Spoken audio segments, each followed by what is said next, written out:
Bonjour et bienvenue dans l'épisode 4 de Ta fucking culture d'entreprise, un podcast qui vise à guider les employés et les gestionnaires à implanter une culture d'entreprise engageante, motivante et surtout fidélisante. Aujourd'hui, dans notre podcast, on a le plaisir de recevoir un catalyseur de l'entrepreneuriat québécois, Pablo Stevenson, cofondateur de Teddy. Notre invité a marqué l'écosystème entrepreneurial avec Ressac, une aventure de 17 ans couronnée par une acquisition stratégique par Léger. On y reviendra un petit peu plus tard. Teddy, pour ceux qui ne savent pas encore, c'est la plateforme numérique qui permet aux employeurs de créer des avantages sociaux et des programmes de reconnaissance, attention le mot, personnalisés pour leurs employés. Ok, super important. Son influence rayonne bien au-delà du Québec. On a lu délégué au G20 Young Entrepreneurs Alliance au Japon, participant au programme Startup Chile et mentor chez Futurpreneur Canada. Le gars est international. Sa vision du leadership s'est enrichie à travers ses rôles clés, bien évidemment, que ce soit cofondateur de X-Meets. Montréal. Ouais, impressionnant. Membre du conseil de Soco et les débuts à Seagram Vivendi, qui est l'actuel Ouais, Ogilvy Montreal, right? On est exact, d'accord? Ouais. exact. Aujourd'hui, il va nous partager son regard unique sur l'évolution des avantages sociaux et le rapport avec la culture d'entreprise. Bienvenue dans notre podcast. Pablo, tu as été fondateur, PDG, leader de Ressac. Quel a été ton trait toxique de gestionnaire? Désorganisé. Ah ouais? Ouais. Qu'est-ce que ça faisait, ça? C'est que, en fait, je suis une personne qui est très drivée là, par tu sais, le last minute. J'ai l'impression des fois là, que. Ça, juste rapproche-toi. Ouais. Oui, ben, j'ai vraiment souvent l'impression que les meilleurs projets, c'est quand tu es capable d'être dans une petite pièce, là, puis on a 10 minutes, puis il faut qu'on sorte la grande idée, puis let's go, on est capable de la sortir. Ça, pour moi, ça me drive beaucoup. Fait que je m'arrangeais des fois, je pense, indirectement ou organiquement pour faire ces situations-là qui sont extrêmement stressantes pour tout le monde. Tu es dans un pitch qu'il faut que tu remettes dans 3 heures, puis là, tu es OK, ben là, qu'est-ce qu'on met comme cover? C'est quoi notre introduction? Comment qu'on se présente? Hey, c'est minuit moins une, là, il faut que tu le fasses maintenant. Mais ça me drivait beaucoup. Fait que j'ai toujours été capable quand même de livrer à la 1 minute avant minuit, toujours, mais ça générait énormément de stress à tout le monde. Fait que c'est mon très toxique. Fait que le monde a toujours un petit peu peur. Fait que si tu me dis, tu as une liste de tâches qu'il faut que tu fasses, j'ai jusqu'à quand pour la faire, ben il n'y a rien qui va se faire juste à temps de cette journée-là. Là, je me prends à l'extrême, là, mais ça donne une idée un petit peu. Ouais. Toxique, merci d'avoir répondu aussi rapidement. Tu te connais très bien. Toxique, ça veut dire que ça a eu un impact dans tes relations et dans la productivité et la croissance de ta compagnie. Ouais. Oui, tu l'as vu? Ouais. Ah oui, mais oui, mais oui. À quel Euh, moment? ben, je pense que, tu sais, des fois, il y a des affaires, il faut que tu organises un petit peu mieux. Puis les fois où ce que j'ai pris le temps de mieux m'organiser, je voyais vraiment la qualité de ce que tu es capable de faire. Tu sais, quand j'étais plus jeune, puis tu as des examens, peu importe, à l'école ou peu importe où ce que tu étais, tu as toujours une note de passage. Moi, je me disais, ben, regarde, la note de passage, c'est 60. Je vais peut-être travailler pour un 70 pour m'avoir un save. Est-ce que j'ai besoin de travailler pour un 100%? Je vais travailler justement. Puis je sais que beaucoup de monde va entendre, va dire ça. Hey, ça ne vise pas l'excellence, mais je ne crois pas vraiment à l'efficacité de l'excellence. C'est pas mon turf à moi. Hmm. Mon turf à moi, c'est d'être capable de déployer puis me rendre où ce que je veux être le That's plus it. rapidement possible. Puis c'est ça qui me drive. Je pense que ça, c'est un trait qu'on sous-estime des entrepreneurs parce que ce que tu décris, c'est la créativité sous pression. Et je pense que les Ouais. entrepreneurs, c'est des créatifs sous pression. Si on leur dit, tu as 3 ans pour sortir un PowerPoint ou une présentation, Ouais. est-ce que ça te driverait que dans 3 ans, Non, je me 2028? tue. Je me tue. Ben, j'ai eu plein d'amis qui ont travaillé, par exemple, que j'ai connu dans mon parcours, qui sont partis de l'agence, par exemple, que j'avais fondée, Ressac, justement, qu'on parlait, puis sont allés plus dans le privé, chez des clients corporatifs. Ben, c'est pas la tasse de thé à tout le monde, là. Tu passes d'une vitesse différente, puis j'en avais un qui me parlait tout le temps. Puis là, je travaille sur un projet, là, ça fait 3 ans qu'on est dessus. Là, dans ma tête, 3 ans? What the fuck, man? Genre, ça fait 3 ans que tu es en train de travailler là-dessus, puis finalement, la semaine après, ben, le projet est annulé parce que ça a pris trop de temps, puis ils en font un autre après. Fait que, tu sais, il n'y a pas d'aboutissement. Ouais. C'est ça que je trouve Puis plus. tu parles pas non plus. Exact. Tu parles pas ce qui se fait sur le terrain. Revenons Exact. sur le trait Ouais. toxique. Mon Dieu, c'est incroyable que tu aies répondu aussi vite. On dirait que tu as fait de l'introspection. Tu parles de quand on est organisé, on rend quelque chose de plus efficient, de plus efficace. Mais est-ce que quand on est organisé, est-ce que tu as remarqué que ton équipe était peut-être plus heureuse et communiquait mieux Oui, ben en fait, je me suis entouré de personnes beaucoup plus organisées que moi. Ça, OK. c'était ça mon hack un peu là, pour m'en sortir un peu. Moi, j'ai quand même un pouvoir créatif d'avoir des idées, puis les exécuter, puis de dire, OK, let's make it. Mais ça prend des gens qui lead autour de toi, qui sont capables, je ne vais pas dire le mot, là, mais ramasser un petit peu les pots cassés que tu peux laisser 100%. autour, mais c'est pas mal ça. Puis ils sont capables de mieux t'organiser. Puis après ça, il y a quand même une adoption de l'équipe, parce qu'il y a quand même ces personnes-là que tu leur donnes, c'est comme une relation, quelque chose qu'ils nous ont pas. Moi, j'ai la spontanéité, j'ai la capacité de dire, ça, on va le faire, ça va pas, c'est possible de le faire en 2 semaines, pas en 2 ans. Comment on est capable de le faire? Tu sais, c'est quelqu'un qui est vraiment organisé by the book. Tout ce que lui, cette personne-là va voir, c'est de la contrainte, puis des défis, puis non-stop, ça va prendre beaucoup plus de temps. Puis finalement, tu te rends compte qu'il y a peut-être un juste milieu. Les deux extrêmes finissent par cohabiter, puis tu as quelque chose de bonne qualité, mais qui n'a pas pris 2 ans. Tu sais, c'est un Ouais. peu ça. C'est quoi la qualité? Donne-moi ta qualité quand tu fais ça. Écoute, moi, je pense que j'ai toujours été un vibe manager. J'ose croire, basé sur le feedback que j'ai eu toujours que les gens avec qui j'ai côtoyé, que j'ai travaillé, le fait que je suis capable de transférer cette énergie-là ou le feu, justement, que tu peux avoir. Fait que ça, c'est quelque chose que je suis capable de faire. Si tu as quelqu'un qui arrive, qui est démotivé le matin, puis je l'embarque dans un projet, puis go, il sort de là motivé. Ça, c'est une de mes forces que Vibe. j'avais, d'après moi. Ouais. C'était Fire, là, ouais, Ah absolument. ouais, ouais, puis on va te le donner, 17 ans d'avoir une agence, c'est Trop que long, tu devais trop faire. long, trop long. J'aurais dû faire quelque chose d'autre avant. Pour de vrai. Ah ouais? Ah Est-ce oui. que tu as vu la compagnie baisser un peu avec ton manque de C'est, motivation? c'est- je sais pas, vers la fin de la compagnie, ben, Hmm. c'est pas la fin, mais Hmm. avant l'exit, donc dans les têtes, on va dire qu'il y a 3 tranches. Les 5 premières années où tu es naïf, tu découvres des affaires, puis tout est possible. Puis c'est malade parce que tu passes d'une personne à 3, à 5, à 10. Donc, tu doubles les équipes à tous les 2 ans. Là, tu es en pace de startup. C'est malade ce qui est en train d'arriver. Après ça, tu arrives dans une période un petit peu plus de consolidation. Puis moi, je me rappelle, par exemple, puis on va parler des vraies affaires, c'est quand j'ai atteint le million de dollars de revenus dans mon agence, je me suis dit, OK, il y a vraiment quelque chose qui se passe. Il y a comme, puis tous les gens là, qui ont des agences en ce moment qui essaient de pousser, quand tu arrives à ce million-là, il y a De un... revenus? Oui, De revenus. absolument. Il y a un contexte qui est en train de changer. Puis là, je parle des millions il y a 10 ans, là, fait que c'est fucking plus que maintenant. Fait que, mais la manière que tu es perçu dans le marché ou peut-être ton feeling personnel en tant qu'entrepreneur, tu te sens que You tu as make plus it. de balls Hmm. pour faire des affaires. Hmm. Encore plus de moves qui sont bold. Fait que c'est là que j'ai commencé à multiplier vraiment des affaires qui étaient vraiment très intéressantes. Je me suis beaucoup aventuré avec je te dirais, des projets de start-up on the side aussi là-dedans. Donc, qu'on a incubé nous-mêmes, plein d'affaires qu'on a faites de A à Z. Je t'en parlerai c'est le meilleur moment d'en parler. On est des gros fans de baby-foot.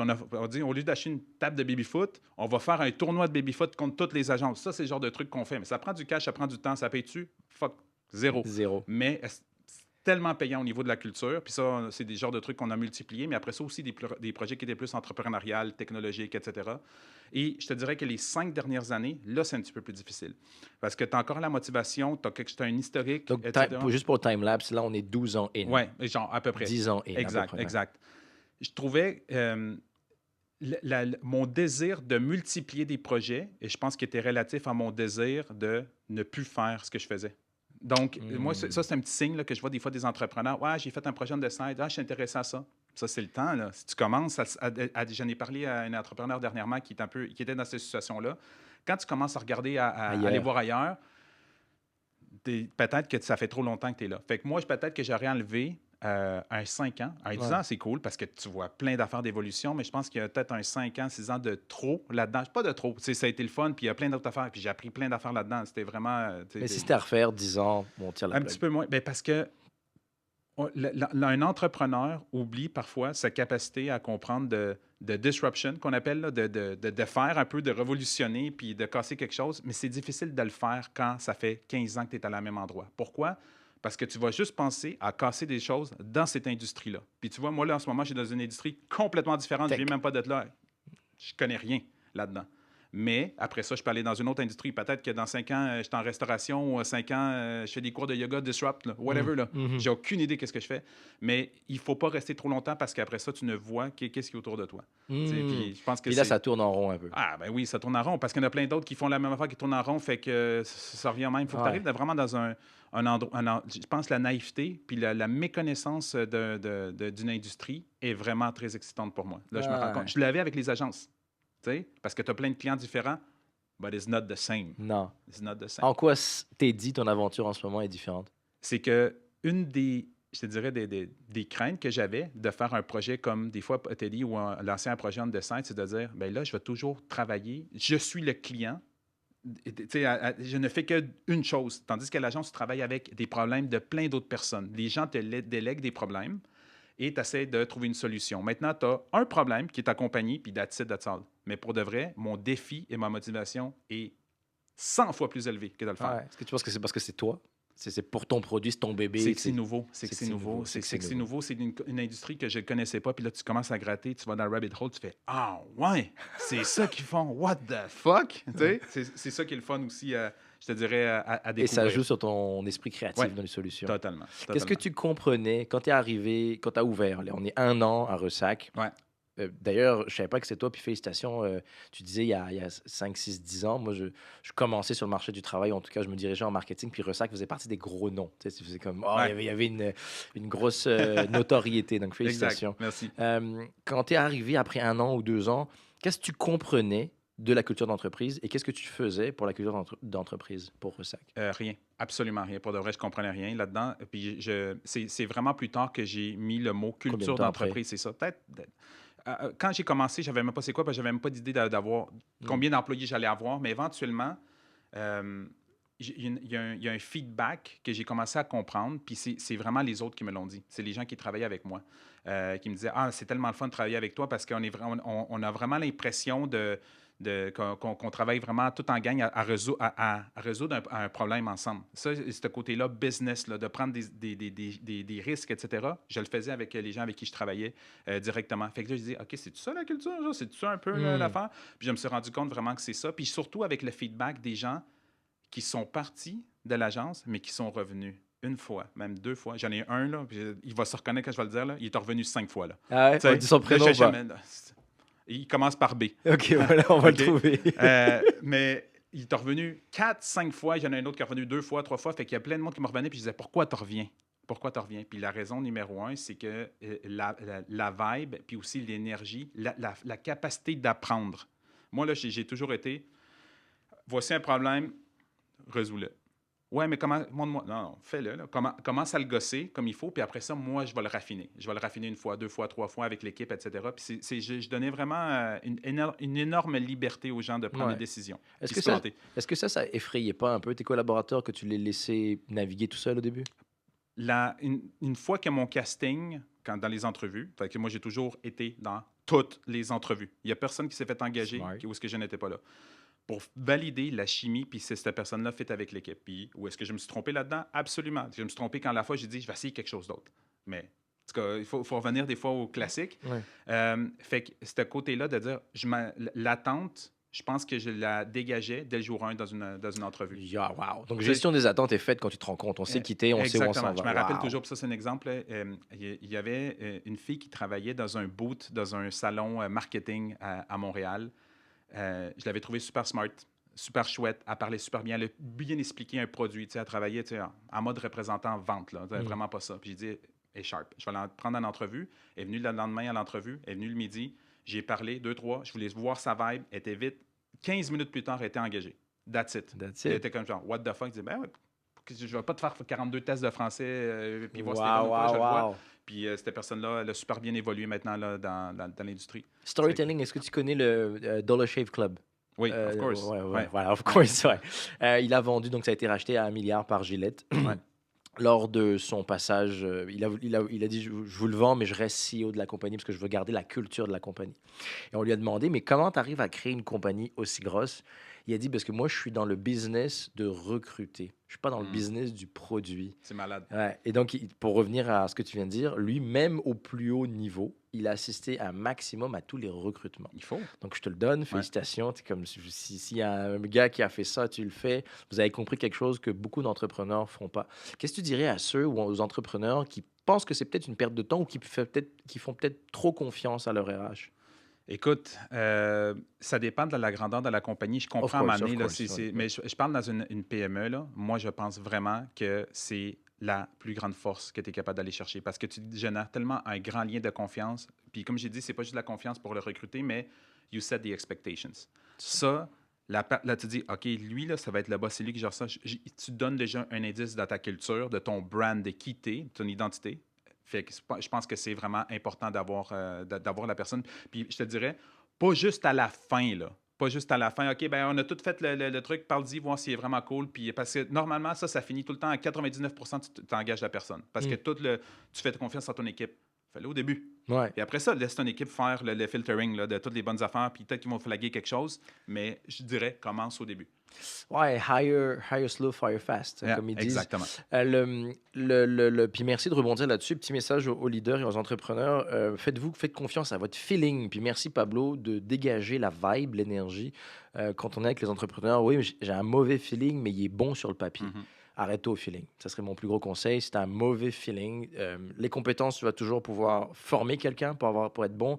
Si tu t'entends pas avec lui day one, tu vas juste pas t'entendre avec lui du tout. Ok, c'est pas un vibe. Vous n'allez pas matcher sur les valeurs. Sur la culture, tu m'as dit que quand tu as commencé Ressac, tu comprenais rien sur la culture. Ça a été quoi ou en tout cas, décris-moi le premier step de l'implantation officielle de la culture à Ressac. Bien, je pense que la culture, puis ça se reflète un peu avec Teddy maintenant, ça passe beaucoup par les avantages, puis qu'est-ce que tu permets de faire à tes employés. Pour moi, la culture, ça devient, il y a plein d'identifications de comment on la définit, mais moi, c'est un peu la culture, c'est qu'est-ce que tu acceptes, c'est quoi le maximum que tu acceptes, quel comportement, des fois, qui va être négatif, que tu vas accepter jusqu'à quel niveau. Il y a des compagnies, là, que quelqu'un qui arrive en retard, ça ne marche pas, out. Moi, quelqu'un qui arrive en retard, qui a fait sa job, qui a travaillé toute la nuit, I don't give a shit. Tu as fait ta job, ça fonctionne bien. Fait que j'avais un niveau de permissibilité ou de permission, si on Ouais. veut permettre là-dedans, qui est quand même assez élevé à ce niveau-là. Mais je pense vraiment, qu'est-ce qui définit la culture, c'est l'inclusion des gens, de la manière qui prenaient part aux décisions, Hmm. la manière OK. aussi que je les mettais devant, puis aussi quand que je commençais à avoir des indices que les gens revenaient. Puis il y a beaucoup de gens qui y allaient sur notre site web. C'est con à dire, là, mais les sites web, c'est extrêmement important comme carte de visite, mais aussi pour de positionner. Nous, dans notre site web, on avait toutes des photos de l'équipe en real time. Qu'est-ce qu'ils sont en train de faire? Des gens en train de jouer au baby-foot, quelqu'un en train de flatter un chien. Pas des gens en train de travailler. Tout le reste, sauf travailler. Sauf travail. Puis les clients, quand ils me contactaient, ils disaient, vous avez tellement une belle culture, ça nous tente de travailler avec vous autres. Je fais, ah, OK. Vous avez rien fait, mais pourtant vous dégagiez. Exactement. Vous On était dégagez. là-dedans. Fait que ça, c'était vraiment des indices pour moi. Le Ouais. feedback, beaucoup des autres que j'ai eu là. En fait, il y a tellement de. Je pense que des fois, la culture d'une entreprise, elle n'est pas visible. Là, oui, tu la vois là, dans qu'est-ce qui est communiqué, mais tout ce qui se passe quand tu ne vois pas, ça aussi, ça fait partie de la culture. Toutes les gens avec qui ont travaillé vraiment avec moi dans l'agence, je te dirais, pas toutes, mais la grande majorité sont encore des amis. Ouais. Puis là, quand j'ai demandé Relation. comment j'apprenais, j'étais ah ouais, j'étais avec lui en fin de semaine.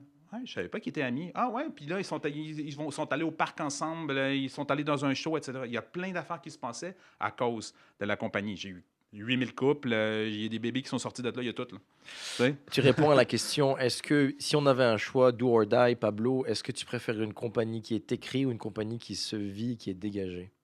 Écoute, moi, je veux une compagnie dégagée. Ouais, c'est genre, on est là, on dégage l'énergie. Exactement. Écrit sur le papier, c'est pas. Et puis, l'idée aussi, c'est que la part souvent des entrepreneurs, c'est que tout ça va impacter négativement les revenus. Parce que tout le temps, ça revient à ça. La plus grande peur d'un entrepreneur, c'est faire des payroll, man. Es-tu capable de payer aux 2 semaines, il te manque-tu de l'argent dans le compte, etc. Ça, ta job en tant qu'entrepreneur ou CEO, c'est de protéger toute l'équipe de ce côté-là puis montrer que tout va bien. OK? Oui, tu peux être vulnérable, etc. Mais ça, il y a peut-être il faut que toi, tu trouves une solution. Ça, c'est ta job, 100%. à trouver une solution par rapport à ça.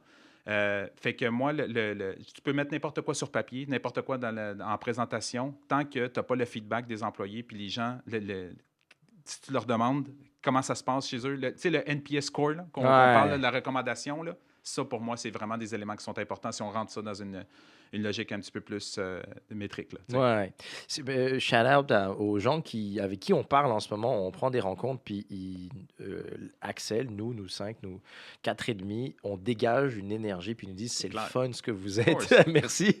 Ben oui. Je pense, pour essayer de décrire, on essaye un maximum de représenter ce qu'on dit et ce qu'on écrit. Mais pour nous, ce qui est le plus important, c'est l'être que le faire. Il y a une relation entre l'être et le faire. Puis faire, on prend la sphère, le faire, c'est le centre de la sphère, c'est ton noyau. OK? L'être, c'est tout ce qu'il y a autour. Donc, si tu prends la planète Terre, par exemple, le noyau solide, Ouais. c'est le faire, le reste, c'est l'être, c'est ce que tu vas dégager. Les gens, ils voient avant tout l'être avant de voir le faire. Donc, ils voient comment tu te comportes, ils voient à quel point tu es poli, ils voient quelles sont tes valeurs. Donc, quand on décroche le téléphone ou quand on fait des rencontres, tout de suite, il y a non, mais vous êtes exactement ce que je pensais que vous étiez, Exact. fun, Moi, je l'ai gentil. senti, quand on s'est parlé, je l'ai Ouais. senti tout de suite. Là. Il y en a que ça prend plus de temps, mais toi, je l'ai senti, par Ah, exemple, rapide. merci. Merci. Puis tu l'as exprimé, j'apprécie. Revenons sur toi et tes Ouais. capacités en tant que leader. Sur quoi tu te bases ou tu te basais, Pablo, pour dire que tu es un bon leader? Je pense pas que je suis un si bon leader que ça, pour de vrai. Wow. Ouais. Ouais, de manière très honnête, je pense que je suis un très bon créateur, un très bon vibe manager. Mais qu'est-ce que ça veut dire être leader, principalement? Tu sais, Très bonne question. je me pose des fois la question, puis je ne pense pas que je suis un leader sous la forme connue, généralement, de dire c'est quelqu'un qui prend les devants, là, puis je suis capable de le prendre les devants, mais comme je t'ai dit, ma thèse de vie est basée sur la quantité d'efforts que je vais mettre dans quelque chose, puis le retour que je vais être capable d'avoir. Hmm. Fait que je peux être le meilleur leader, mais qu'est-ce que ça va me faire nécessairement d'être le meilleur leader? Est-ce que je veux, par contre, être le plus grand motivateur? Absolument. C'est ça. Ouais, Est-ce que je veux j'allais être dire le ça. plus grand genre de créateur d'opportunités, de uplifter des gens? Hmm. Absolument. Ça, Hmm. je suis capable de le faire. OK, donc allons là-dessus. Dans ce que tu dis, je suis d'accord. Un leader, puis je suis d'accord avec toi, centaines de façons de le décrire. C'est quelqu'un, on va regarder cette personne, on va regarder ce leader, il va nous encourager, il va nous motiver, il va être là pour nous. Il va pas nous abaisser ou nous rabaisser quand ça va aller mal. Il va toujours trouver une solution. Il va nous réconforter, mais il va aussi nous shaker quand ça fait mal. Est-ce que Ouais. tu te reconnais dans cette description-là? Oui, à un certain point. Donc, si c'est ça, peut-être que j'ai des attributs de leader, mais je me suis jamais, ça n'a jamais été mon objectif Hmm. d'être le meilleur leader, le numéro un, n'importe quoi là-dedans. Moi, Donc, par rapport aux gens, c'est bon ce que tu dis. ouais. Par rapport aux gens, c'était quoi ton objectif? D'avoir une équipe, tout ça? C'était quoi de D'avoir une les... équipe solide, une équipe qui a une cohésion, une équipe qui se respecte, une équipe. Mon but, c'est pas que ce soit une famille puis tout le monde devienne ami. Ça c'est sûr et certain. Puis si ça le fait, tant mieux. Hmm. J'aime beaucoup ça. Pour moi, c'est vraiment un résultat. Mais d'avoir une équipe là, qui croit, qui a le Hmm. feu à un certain point, qui a le côté positif de dire je veux accomplir quelque chose de bien, puis je veux aller travailler le matin, puis ça me tente. Ça, Hmm. pour moi, c'était vraiment mon objectif numéro un. D'après ce que tu me dis, je pense que ce soit AI ou Google, ça valide si t'es un bon leader. Je pense que... je pense check. Sur quoi tu te bases pour dire que chez Teddy, vous êtes capable d'aider à la bonne culture d'entreprise quand vous arrivez dans une entreprise? Écoute, les avantages font énormément partie de l'équation de la culture aussi, de qui t'es. Pour moi, la culture, c'est l'identité. C'est Hmm. pas juste un processus d'organisation, d'opération. C'est qui t'es exactement. Puis les avantages, ça va beaucoup. Ça va être un moyen, un des love languages que je peux dire là, en HR pour communiquer cet amour-là ou l'appréciation de ta culture envers tes employés. Je fais du pouce là-dessus, puis je te challenge, je fais l'avocat du diable, OK? Ouais. Moi, un avantage, je suis un employé, je me sens pas bien, la culture est toxique. Puis là, l'entrepreneur, il arrive, le leader, il arrive, il s'appelle Jean-Marc. Jean-Marc, il me dit: Hey, tu sais quoi, Axel, c'est correct, on a fait affaire avec Teddy, puis maintenant, ben, tu as plus, je dis n'importe quoi, de chips et tu peux aller faire plus de courses, t'as des cartes cadeaux, whatever. Est-ce que tu aimes ça? Moi, je m'entends pas bien avec Jean-Marc. Jean-Marc, c'est un trou du cul. Puis c'est un leader toxique. J'ai pas l'impression que Teddy, ça va m'aider à aller mieux. Ouais. Qu'est-ce que tu pourrais me Ben, recommander? pour moi, c'est justement, les avantages ne sont pas tout. Il faut que ça rentre dans une culture. Les clients qui travaillent avec Teddy en ce moment, 99%, il y a tout le temps des exceptions, quand on leur demande pourquoi vous avez besoin d'avantages, c'est pas, il y en a qui c'est oui, je veux sauver des sous, etc. Il y a peut-être je veux plus de flexibilité, mais il y a le caring, de prendre soin des employés et en numéro un, souvent. Ça, c'est l'élément qui est important. Puis c'est pour ça qu'il y a des clients avec Teddy, ça ne va pas nécessairement marcher, puis il y en a d'autres qui ça fonctionne super bien. Donc déjà là, si tu veux prendre soin de tes employés, puis trouver des solutions de les rendre plus heureux, Hmm. ça fonctionne quand même très bien. Donc on n'est pas dans une... t'es pas, et je sais pas si je prends des raccourcis, mais on n'est pas dans une solution où tu la vends à tout va, puis tu la mets dans la gorge de tous les leaders qui veut acheter la paix ou le bonheur. Pas Non, c'est pas nécessairement. nécessairement. C'est vraiment, il y a des gens qui arrivent à un point dans leur entreprise qui doivent offrir des avantages avantages des fois pour la première fois, juste pour être compétitif, mais aussi parce que les employés en veulent, puis c'est important pour eux. Nous, on est une solution pour eux. Il y en a d'autres qui ont déjà tout en place, puis ils disent, on a besoin encore plus de flexibilité. Ce qu'on a, là, c'est vraiment quelque chose qui a rapport avec plus, tu sais, toutes les affaires d'assurance ont rapport vraiment avec if shit hits the fan, OK? Mais tout le reste, là, aujourd'hui, là, comment que je peux profiter de ça? On donne un moyen de le profiter là-dedans. Fait que si ça devient important pour les employeurs, c'est là qu'on est capable de le faire. Mais j'en conviens avec toi que le caring aussi, ou de prendre soin de ses employés, la définition peut être très différente d'une compagnie à l'autre. Par exemple, il y a certaines compagnies, c'est on va leur donner de l'argent parce qu'il y a juste la compensation qui va marcher. Il y en a d'autres qui sont vraiment très focusés sur le mieux-être, la santé mentale, etc. C'est une autre. Mais pour moi, c'est déjà un pas dans la bonne direction. C'est peut-être pas l'unique pas que tu peux faire, mais de dire je commets de l'argent à tous les mois pour que les employés l'utilisent, c'est quelque chose qui est arrivé. Faisons continuons le jeu. Jean-Marc, il revient, puis il n'est pas forcément toxique, mais il comprend pas trop. Il est en train, dans 5 ans, il lègue sa compagnie, mais il comprend pas trop. Il dit, bon, ben là, je commence à 50, 60 employés, c'est une belle compagnie, ça fait 40 ans que je l'ai. Il faut que je mette des avantages sociaux. J'ai pas envie de savoir ce que c'est. Comment tu peux m'aider? Oui, avec Teddy, tout est automatisé. Fait que la personne, comment ça marche in a nutshell, il va aller sur Teddy, il va créer un portefeuille d'avantages qu'on appelle, va choisir des catégories, une vingtaine de catégories. Donc, c'est important avec Teddy, c'est que tu peux aussi changer ou influencer des comportements. La manière que ça. Des comportements. Oui, à un certain point. Par exemple, j'en ai beaucoup qui veulent, tu sais, là, le télétravail. Il y en a des gens qui veulent que le monde retourne au travail le plus possible. Ils veulent faciliter ça. Comment ils font? Ils font une allocation sur Teddy dans transport en commun avec des sous qu'ils sont capables de mettre là-dedans. Fait que les gens peuvent utiliser ça, ou pour des parkings, ou peu importe, là, pour se déplacer. Wow, c'est très loose. Exact. Beaucoup de choses. Exactement. Fait qu'il y a beaucoup de catégories. Les catégories vont driver un peu les comportements. Fait que nous autres, là, on est une plateforme, un outil. L'outil, tu peux l'utiliser de manière moyenne, pas si bonne que ça, ou de manière très effective. Donc, c'est ça que nous, on permet de faire. Non, sur tes capacités de leader. Ouais. En fait, non, pas tes capacités. Sur le site, vous êtes 3, tu m'en as parlé, vous êtes 4 cofondateurs. 3. Ah, OK. Il y a peut-être un quatrième qui est apparu random. Peut-être mes recherches, on va Ouais. dire qu'il y en a 3. Qui tranche dans les décisions? C'est toute une paire de manches. Je te dirais. Toute une paire de manches. Parce qu'on est quand même 3 cofondateurs.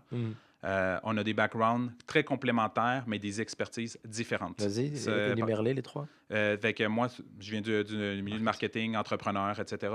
J'ai un autre cofondateur qui s'appelle Jean-François, que lui vient du domaine marketing, mais aussi plus du côté de la vente, aussi entrepreneur. J'en ai un autre qui s'appelle Sidney, qui est plus au niveau du produit technologique, mais qui connaît aussi tout ce côté-là également. Puis tout le monde est capable de faire à peu près la même chose que l'autre. Puis on a toutes des expériences différentes parce qu'il y en a qui parlent plus aux clients, il y en a qui sont plus dans le produit. Fait que je te dirais que c'est une dynamique spéciale, mais c'est une dynamique qui nous permet quand même d'avancer. Parce qu'on n'est pas 42, puis on n'est pas en mode égo là-dedans, de dire non, ça c'est mon idée ou pas. Là, à un moment donné, on le fait pour l'entreprise, puis let's go, on avance. Puis on a du feedback des clients, puis aussi ce qu'on veut faire. Avant tout, là, c'est est-ce que la vision des 3 cofondateurs est en ligne sur ce qu'ils veulent faire? Nous, oui. OK. La méthode, différent, mais la vision est là. C'est ça qui nous sauve. Merci, tu réponds à une question fondamentale. Pour avoir fait de la médiation avec des associés 3, 2, 4, la raison pour laquelle on n'arrivait pas à un consensus, c'est qu'il n'y avait pas de vision unie à la base ou vision travaillée ou en travail. C'est juste, non, mais moi, finalement, je veux faire ça ou je veux faire ça. Ça, il fallait le commencer au début, là, quand vous avez commencé l'entreprise. Puis ça peut changer, mais je pense que on est en discussion. Puis la chose aussi qui est importante, puis ça, c'est une affaire particulière à nous, ces 2 personnes-là qui sont mes cofondateurs, c'est des personnes qui ont déjà été mes employés également. Oh. Donc, il y a quand même une dynamique où est-ce qu'on se respecte. Si moi, j'étais engagé, ça veut dire que je respecte ton craft. Si j'étais engagé, c'est que je respecte ton craft. Si on s'est remis ensemble, c'est qu'on se respecte tous là-dedans. Fait qu'on reconnaît tout le monde, les 3, la force des autres. Okay. Puis la capacité de le faire. Est-ce qu'on est capable de challenger? Mais on le fait. Ouais. Of course. Mais ça ne nous prend pas 8 mois là, de challenging. Est-ce qu'il y a un rapport hiérarchique entre vous? Parce que vu que tu as été l'ancien boss, est-ce que c'est au début? Je pense juste le rapport hiérarchique, de manière très honnête, est basé sur les compétences. Puis je dirais que la manière que je l'ai vu un peu, là, puis je pense qu'ils vont s'entendre, là, puis ils vont le voir aussi, tout dépendamment du contexte de l'entreprise, il y en a un qui peut prendre un petit peu plus de leadership que l'autre. Tout dépendamment au niveau des décisions. Si on a un contexte où on a un challenge technologique, of course. C'est pas toi. Exactement. Moi, je vais être là complémentaire, je vais challenger. Si c'est plus au niveau des ventes, si c'est plus au niveau du marketing. Mais étant une startup, ces challenges-là sont tout le temps présents une semaine après l'autre. Fait que finalement, ça revient quand même à quelque chose assez le fun. Là. Est-ce que tu peux nous parler de la vision de Teddy? Écoute, c'est le fun que tu demandes, mais Teddy a commencé vraiment comme une plateforme au niveau des avantages. Plus qu'on avance, on se rend compte qu'on n'est pas une solution uniquement financière, donc qui est reliée aux assurances puis aux avantages. Les assurances puis tous les avantages ont souvent été dans cette pièce-là, alors que les avantages devraient être du côté de l'expérience employée. Ça ne devrait pas être ailleurs. C'est comme dire, je laisse tout respect pour tous les comptables, mais dire une équipe de comptabilité ou un procurement décider d'une partie tellement importante de la culture. Je pense, encore une fois, qu'il faut que ça vienne d'en haut. Là. Encore une fois, si c'est un besoin de sauver de l'argent, c'est pas la même chose, mais si c'est pour de la culture, puis c'est ça que nous, on veut faire, c'est complètement quelque chose qui appartient aux autres. C'est pour ça qu'avec qui qu'on parle, nous, c'est beaucoup avec des gens de RH. On sait, des fois, les gens RH n'ont pas tout le pouvoir, fait qu'il faut qu'on les 100%. équipe à quelque part. Mais la vision, directement, c'est, je pense, si un diagramme de Venn, ça va être l'expérience employée et puis de l'autre côté, les avantages, le côté cash. Comment on est capable de merger les deux, puis c'est ça qu'on est en train de faire en ce moment. Fait que, oui, on a commencé avec les avantages. Maintenant, on a un peu de reconnaissance aussi qu'on est capable de faire avec Teddy d'un certain point. On a des portefeuilles au niveau de la santé, on a des portefeuilles au niveau de la productivité, on a des portefeuilles smart que ce que tu vas pouvoir, toi, en tant qu'employeur, de dire, je rembourse seulement des jeans de chez, je sais pas, Levi's, par exemple, là, qui sont achetés à telle heure dans tel magasin, on est capable de le faire. Fait que tu peux vraiment customiser une expérience qui est quand même très cool, qui est en lien avec tes valeurs. Puis on avance aussi avec des besoins au niveau des expense accounts, les données aussi sur le wellness. Est-ce que les employés sont heureux dans tout ça? Ça c'est tout. Fait qu'on devient de plus en plus comme une suite d'expérience d'employé à un certain point qui est axé au niveau des avantages. OK. Ça, je dirais. Puis c'est une vision que vous avez que vous avez mis en place il n'y a pas longtemps ou est-ce que c'est naturellement Ça, c'est naturellement C'est venu vrai, comme ça. ok, Puis parfait. puis en startup, c'est toujours le plus grand challenge qu'on a, c'est le feedback des clients que tu peux avoir pour dire ça, on a besoin de ça versus toi en tant qu'entrepreneur, parce qu'on est quand même 3 entrepreneurs. Fuck that, ils ont besoin de ça. C'est complètement différent. Puis c'est ça, des fois, qui est un petit peu plus conflictif, Ouais. de dire répondre aux besoins directement du client, mais le client, est-ce que le client sait vraiment ce qu'il veut? Non, Tu sais, il y en a qui veulent savoir exactement c'est quoi qu'ils veulent faire, mais tant que tu l'as pas. Je veux dire, prends l'iPad, par exemple. Il n'y a personne qui voulait un iPad. non, il y a Puis pas bon, celui-là. tu sais, c'est le genre de truc qu'on est capable de Gestion des mettre de attentes l'avant. du client. Exact. C'est très bon ce que tu dis sur est-ce qu'ils le veulent vraiment, puis tu l'as sûrement vécu en marketing plus d'une fois. Ils t'arrivent avec une stratégie, mais c'est pas celle-là dont Exact. ils ont besoin pour Exact. faire de la Oui, croissance. exactement. Ben, c'était tout le temps des stratégies de notoriété pour se voir eux-mêmes. Là, puis après ça, ouais, mais ça va rien te faire. Ouais, mais tu veux faire de la conversion avec la notoriété? Ah, tu sais, Non, ouais, non, c'est tout le on temps est ça. sur deux axes différents. Exact. Je rebondis sur un exemple. Storytelling, il y a un brand, une boutique européenne qui vendait des vêtements pour une tranche d'âge. Je pense que c'était 35-45. C'était madame, Ouais. c'était beau. Et ils ont réalisé que tout le public, tous les gens qui venaient, puis regardent la nouvelle génération de filles très féminisées, très jeunes, elles arrivaient 15 ans, 16 ans dans leur magasin. Malade. Et là, ils ont fait, attends, mais qu'est-ce qui se passe? Nous, c'était pas notre target à la base. Puis c'était une chaîne, c'est pas notre target à la base. Et ils ont juste switché. Ils ont commencé à faire des gens, des photoshoot 20-25 ans. Et ils ont explosé. Ils ont multiplié par 4 leur chiffre d'affaires en 2 ans. Donc, ils ont pris une information qui était nouvelle, comme ce que tu es en train de Exact. vivre avec, mais mon Dieu, c'était pas ça que je faisais à la Ouais. base. Ça attire un autre type de client ou de besoin. Il faut que je me réoriente. Donc, vous avez réadapté votre Mais besoin. ça, c'est le meilleur exemple. C'est que tu as déjà une clientèle, tu as déjà des sous qui arrivent. Mais qu'est-ce qui se passe si on est complètement différent? Ça se peut que dans un an, je te dis, on a lancé un système de payroll ou on a lancé ci ou ça. I don't know. Mais une chose est sûre, on a une vision qui est vraiment très liée au mieux-être. Comment Au mieux-être. on est capable de rendre les employés plus heureux, plus productifs, aussi plus engagés, tu sais, principalement. Là. Tu veux, je l'avais.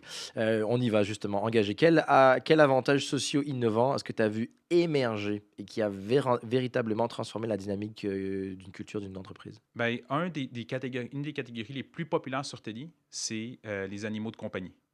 C'est fucking insane, man. J'en fais partie, Genre, c'est sûr. moi aussi, je suis là-dedans, mais genre, nous autres, toutes les données sont anonymisées, là, ce qui est important, mais on a quand même des stats macro là, de qu'est-ce qui se passe. C'est fou. Autant des billes de vétérinaires, la bouffe de chiens, des services de gardiennage, etc. Puis ça, on oublie souvent, là, mais il y a beaucoup, les entreprises, il y a un focus au niveau de la santé mentale. Ça, c'est sûr et certain. Puis la santé mentale, pour la personne qui vécu 1.0, va dire la santé mentale, ben, Allez ils ont voir un des psy. assurances, ils vont voir un psy. Mais non, il y a crissement plus d'affaires que ça. Il y a aussi, par exemple, la santé mentale. Si tu as quelqu'un qui habite tout seul puis il y a juste son animal de compagnie, c'est sa famille, Mm. c'est big. Là. Ça veut dire que Mm. si son animal est malade, tu ne veux pas y générer un stress de plus en disant tu n'as pas d'argent pour payer pour ça. Fait que pour nous, par exemple, là, ça, c'est une des catégories qui est vraiment très révélatrice Extraordinaire. de dire il y a des catégories qui ne sont pas directement liées, par exemple, à la santé mentale, mais qui ont un impact direct sur la santé mentale. Je peux te donner des exemples directement. On travaille avec des compagnies de jeux sur Télé. Les compagnies de jeux, ils ont tout éliminé, toutes les catégories. Ils ont gardé des animaux de compagnie, ils ont gardé tout ce qui a rapport avec la vie active, par exemple. Les Puis compagnies de jeux, est-ce que tu peux dire des jeux noms? vidéo. Jeux vidéo, ok, parfait. Exactement.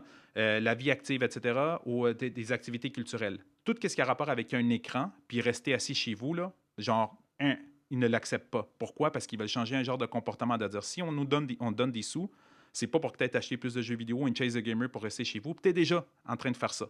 Fait qu'on veut les sortir de là. Fait qu'ils sont très généreux dans leur approche de, par exemple, de vie active. Maintenant, est-ce que le monde l'utilise? C'est une autre chose. Mais je veux dire, c'est vraiment chiant quand tu es un employé et tu dis j'ai un compte Teddy puis il y a 2000 $ dedans, puis c'était la fin d'année, je ne l'ai pas utilisé parce que couch potato, là, genre, vas-y, va te pogner un coach, là, tu peux le faire, tu n'as aucune excuse de ne pas pouvoir le faire. Fait que ça, c'est quelque chose qui est intéressant. Même chose avec les animaux de compagnie. On a eu beaucoup de personnes qui essaient de faire revenir les gens au travail, puis on dit, hey, ils voient là, la catégorie animaux de compagnie dans mon organisation, c'est la numéro 1. On va faire une journée une fois par mois ce que le monde peut amener leur animal. Ou ils ont une politique différente au niveau des animaux qu'ils n'avaient pas avant. Plus de flexibilité. Genre de truc qui peut avoir un impact. Merci beaucoup. J'avais aucune idée que c'est ça le lien. Ouais. C'est génial comment tu l'as expliqué. Ils consomment plus de café. Ben, on va faire une journée café. Voilà. Donc, Ben, c'est vraiment aussi simple que ça. Mais c'est fou parce que c'est pour ça que ce qu'on travaille beaucoup, c'est développer tout le côté intelligence, insights, comment on est capable de donner un petit peu plus de marqueurs à l'employeur ou la personne RH, de dire comment prendre va des ton décisions. équipe. Puis il y a beaucoup d'outils pour ça qu'ils le font très bien. Tu sais, il y en a beaucoup.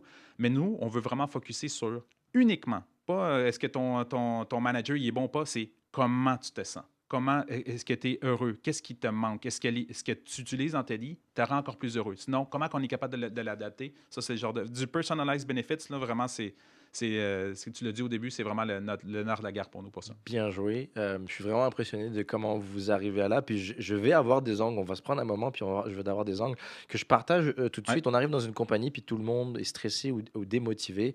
Et le réflexe, je prends un stéréotype, c'est ben, on va leur réserver une journée au spa. Ouais. OK. Ça marche pour un pourcentage d'êtres humains qui ont une sensibilité avec les odeurs, avec le bien-être, avec le calme, avec... Moi, je connais des êtres humains qui pèteraient un câble Mhm. et qui les reposeraient zéro. Il y a autant de manières de se ressourcer, de se motiver qu'il y a d'êtres humains et d'activités. Donc, une de nos missions, et je pense qu'on a la même, on est en train de le dire, c'est de trouver qu'est-ce qui va motiver cet être humain-là. Et ce que je trouve magique, c'est pour que des compagnies avec un certain effectif, la data, elle ressort toute seule avec Teddy. Donc, waouh. Mais t'as une affaire que j'aime, qu'est-ce que tu Vas-y. as dit là-dedans? La catégorie qu'on a, c'est vie active. Ouais. On n'a pas dit gym. Vie active inclut Vie les active, gyms, mais wow. yoga mat. Mais tu veux te donner une application pour t'entraîner à la maison, you can do it. Parce que c'est pas tout le monde qui a aller au gym. J'avais déjà fait à un moment donné là, chez Ressac back then de faire on a fait un deal avec un gym. Il y a fucking 3 personnes qui se sont pointées. Puis le mois après, il n'y a plus personne. Là. Je fais OK, ouais. Non, c'est ça. C'est que ça prend... Tout le monde le voulait, hein? Dans l'absolu, tout le monde a l'image. Après, ils oublient qu'il faut ramener ton sac, il faut te laver avant, il faut que tu aies un programme, Exact. ou te laver après. Anyway, background, on termine là-dessus. Tu es très international. Qu'est-ce que tu as appris dans tes expériences professionnelles à l'étranger, dans le monde, et que tu utilises en ce moment? Ah, ben, moi, je te dirais que moi, je parle espagnol. Hein? Je suis chilien, je suis né au Chili, comme on parlait au début. Numéro 1, pour moi, c'est un grand asset. On a déjà un asset au Québec de parler 2 langues. En tout cas, pas tout le monde au Québec, mais en tout cas, dans la région de Montréal, du moins, ou dans le monde des affaires. Ça nous ouvre à énormément de culture, puis à des moyens de faire qui sont différents. Puis la même chose au niveau de l'information, par exemple, quand moi, je peux consulter des contenus en 3 langues, fait que, ce qui est quand même assez intéressant, fait que je vois des innovations partout. Puis malheureusement, ce qu'on a, c'est que des fois, on se ferme juste sur la capacité de qu'est-ce qu'on est capable de comprendre. Fait qu'on a, oui, l'Internet, il y a plein de contenus, mais ce contenu-là, il n'est pas nécessairement formaté pour que tu puisses le comprendre. Donc, d'avoir une langue supplémentaire te donne énormément de connaissances pour moi. Fait que ça a toujours été quelque chose qui était fort. Donc, oui, tu apprends un petit peu plus sur comment les gens font affaire différemment, puis il y a des moyens qui sont quand même intéressants que tu peux importer par la suite.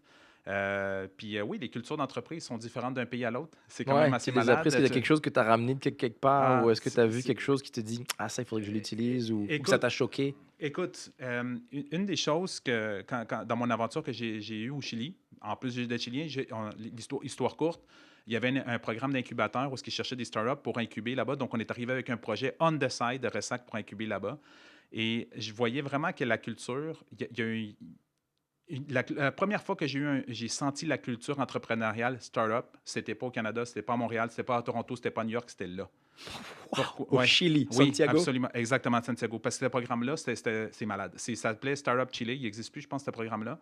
Mais eux autres, ils ne faisaient pas du VC funding à millions. Ils disaient, on vous donne 60 000 piastres. Ça veut dire que déjà là, tous les Canadiens, les Américains, c'est pas assez pour eux autres pour faire quelque chose. Mais tu avais du monde de partout dans le monde. Tu avais tout le monde en Asie. Tu avais du monde, par exemple, du continent africain. Tu avais du monde, tu sais, normalement, les pays que tu entends un petit peu moins parler, tout le monde s'est rassemblé là avec parce que le 60 000 piastres, c'est beaucoup plus considérable théoriquement pour ce qu'ils ont de besoin. Puis ça fait vraiment quand même une dynamique intéressante. Fait que tu te rends compte que il y a plein d'autres mondes dans le monde. Il y a plein de Ouais. manières de faire. Il y a plein de liens qui se sont tissés d'être là. Fait que pour moi, ces délégations, voyager, au truc ça, m'ont toujours permis d'aller chercher vraiment des connexions qui étaient de haute qualité. Puis, mais principalement, je vais aller chercher la matière première, le savoir. Hmm. On est que je suis capable d'activer par la suite. Finissons avec une question, puis je veux que tu répondes avec émotion. Ok, je veux que tu te concentres, puis que tu ailles Je chercher suis les. je suis pas le roi des émotions. On y va. Mais regarde, tu vas aimer la question. Peut-être que ça va Ouais. te craquer. Avec émotion, qu'est-ce que tu as à dire aux RH, aux leaders, aux gestionnaires qui font pas encore affaire avec Teddy pour les avantages sociaux et qui fit dans la culture que tu décris depuis tout à l'heure? Mais je ne sais pas s'ils répondent dans un côté rationnel ou dans un côté émotionnel, mais tu m'as dit avec émotion. Oui. To be honest, vous allez rendre votre équipe beaucoup plus heureuse. Vous allez sauver énormément de temps. Vous allez être même vous-même plus heureux à faire mieux ce que vous faites avec plus de temps, avec plus d'outils que vous êtes capable de le faire. La pire chose, c'est d'avoir l'intention et ne pas avoir la capacité de le faire. Ça me fait chier en tabarnak. Tu as l'intention de voyager, mais tu n'as pas d'argent pour voyager, ça fait chier. Tu vas aller manger au resto, mais tu n'as pas d'argent pour aller au resto, ça fait chier. Avec Teddy, tu es capable d'avoir les deux. Parce que ça Wow. va être smart pour ton argent, mais aussi l'intention va se concrétiser en des réelles actions par la suite. Fait que je te dirais que ça, c'est mon numéro un. Ah, t'as réussi, je l'ai senti. Ah, je l'ai senti, je l'ai senti. Yes! C'était notre 4e épisode de Ta fucking culture d'entreprise avec Pablo Stevenson, cofondateur de Teddy, cette fameuse plateforme qui révolutionne la manière de consommer les avantages sociaux. Merci à vous d'avoir été 200 à avoir écouté les podcasts et ça monte toujours. Abonnez-vous sur YouTube et Spotify. Merci de nous soutenir. Merci de nous envoyer des messages privés, on en reçoit. Merci de vous inscrire à l'infolettre. Faites-le pour recevoir votre guide culture. Et si vous avez aimé, s'il vous plaît, commentez, partagez. Merci du support. Bisous. Bye. Bye, Pablo.